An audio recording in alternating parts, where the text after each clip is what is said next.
నమస్తే పెద్దనా. నమస్తే. ఏం పేరు పెద్దనా? నా పేరు మంగుళాల్. మంగుళాల్. ఎక్కడ మనది? రామనందంలో. ఏం చేస్తారు మీరు? వ్యవసాయం, అగ్రికల్చర్ చేస్తారా? ఎట్లా అనిపిస్తుంది రేవంత్ రెడ్డి పరిపాలన? గతంలో బీఆర్ఎస్ పరిపాలన చూసినాము, ఇప్పుడు రేవంత్ రెడ్డి 100 రోజుల్లో వచ్చిన తర్వాత కొన్ని హామీలు నెరవేరుస్తా అని చెప్తుండో, మళ్ళీ ఇప్పుడు ఏ విధంగా అనిపిస్తుంది? మాట తప్పింది అనుకుంటున్నారా, లేదంటే యథావిధంగా నడుస్తుందా? చెప్పిన మాట తప్పకుండా చేస్తుందా? యథావిధంగా చెప్పిన మాట ఓటర్లను మభ్యపెట్టి వాళ్ళకు ఓట్లు వేయించుకుని దండుకున్నాడు తప్ప ఇంకొకటి వారికి సదాగా వచ్చిన కోరి ఇష్టానుసారంగా చేసిన పనులు అయితే అవపడుతుంది. ఇంకా దాని మీదకి వెళ్ళి ఆ ఓటర్లను మభ్యపెట్టి గ్యారెంటీలని ఇది అది అని చెప్పి ఓట్లు దండుకొని గద్దెకి ఎక్కుడు తప్ప ఇంకొకటి కాదని మా అభిప్రాయం. మొన్న రేవంత్ రెడ్డి గారు కేసీఆర్ ని తిట్టడంపై మీరు దాన్ని ఏ విధంగా చూస్తారు? రండ మాటలు అనుకుంటే ఏదో కేసీఆర్ అనుకుంటే తిట్టిండు. ఆ భాష వాడడమే అసలు సుదీర్ఘంగా తప్పది. దాని మీదకి వెళ్ళి రెండ మాట అనడం ఒక కేసీఆర్ ఒక ఉద్యమాన్ని ఊపొంగిచ్చి దాన్ని తెచ్చిన కేసీఆర్, తెలంగాణ తెచ్చిన కేసీఆర్ నేతనే అలా చెప్పారు. ఎవరైనా ఊరుకోరు, అదైతే సమంజసం కాదు. దాని మీదకి వెళ్ళి మళ్ళీ ఇప్పుడు బాలక సుమన్ చాలా పొరపాటైన పని, అది మంచి పని కాదు. రాగా 2 లక్షల రుణమాఫీ చేస్తా అని చేసిండు. 2 లక్షల రుణమాఫీ ఇక్కడ రాగానే 9 తారీఖే నేను గద్దె ఎక్కుతా. అదే రోజు మీరు పోయి బ్యాంకులో పోయి రుణాలు తీసుకోండి అన్నారు. రుణాలు లేవు ఇంతవరకు, రైతు బంధు లేదు, రుణమాఫీ లేదు. ఇది ఏంటంటే రైతులను ఓటర్లను మభ్యపెట్టి ఓట్లు వేయించుకున్నాడు తప్ప ఇంకొకటి విషయం కాదని మా యొక్క. నిన్న తెలంగాణ భవన్ కి కేసీఆర్ స్వాగతించిండు. సో ఇప్పుడు ఏ విధంగా కేసీఆర్ ని ఏ విధంగా చూడొచ్చు? మొదటి కేసీఆర్ ని చూడొచ్చా, లేదంటే ఇప్పుడు కాంగ్రెస్ ప్రభుత్వం వచ్చిన తర్వాత తగ్గిందని చెప్పుకోవచ్చా?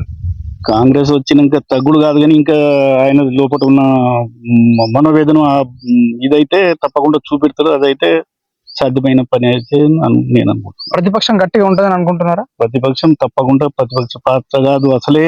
ఇంకా ఎన్ని రోజులు నెరవేర్చింది కూడా ఆయన మన విజయసాయి రెడ్డి ఇట్లా వాళ్ళు చెప్తూనే ఉన్నారు, ఆడికి ఇప్పటికే పతనం అవుతుంది, ఈ ప్రభుత్వం పడిపోతుందని.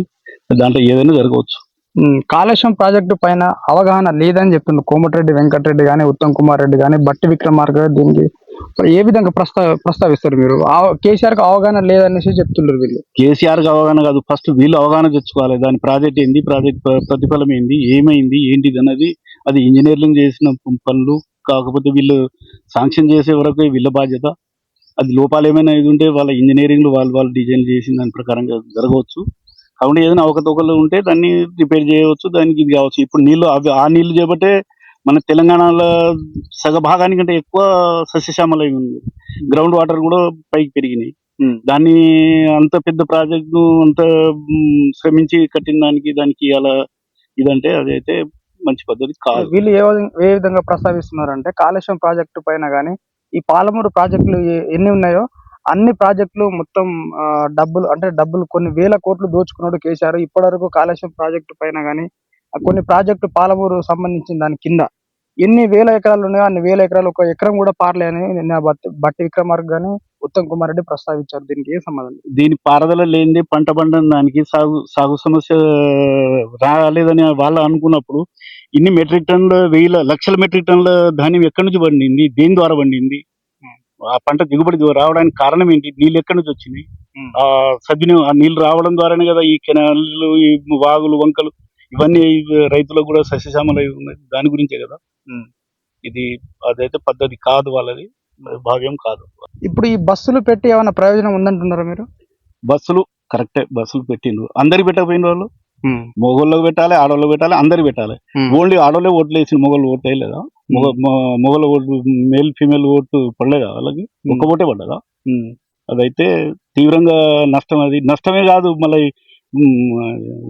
ఇది ఆట వాళ్లకు తీరని లోటు, అది వాళ్ళకు తీరని అన్యాయం చేసినట్టే వాళ్ళకు నేనైతే భావిస్తున్నా.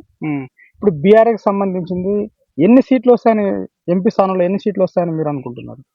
నేనైతే 15 అయితే వస్తాయని అనుకుంటున్నాను. 2 సీట్లు వాళ్ళకు పోతాను.